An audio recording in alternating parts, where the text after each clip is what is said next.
And so the starting point, Cliff, is that we're having this debate as to what to do, but we know what ought not to be done, which is a return to the interventionist period where you have private placement, sweetheart deals, and government getting into the market in that way, where people will allege that because this particular entity is associated with this person, in, for example, proven investments, you are having actions in a certain regard. So what is to be done, Cliff, is a number of things have to happen simultaneously. So the stability, moderate inflation, consumer information to encourage people to go and avail themselves of loans at the places that are offering the more competitive rates. Too many people sit and are in relationships with their financial institutions in which they're not comfortable, and as in a way to suggest that they're suffering from Stockholm syndrome, they elect, Cliff, to stay with their financial institutions rather than moving their money. If you're a small business operator and you find that a particular entity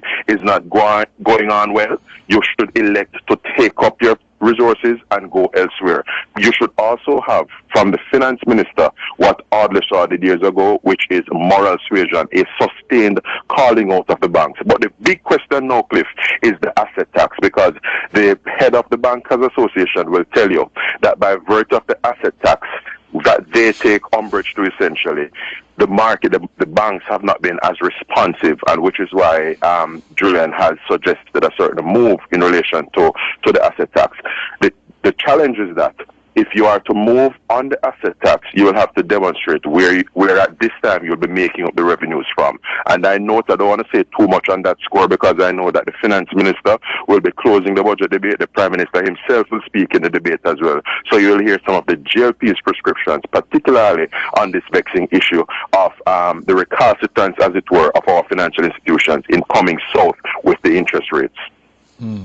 I hear you. But a number of things have to happen simultaneously, and the takeaway point here is that what is being proposed, which is government inserting itself and determining which pools of investments and funds that public bodies go where, that cannot happen, that ought not to keep.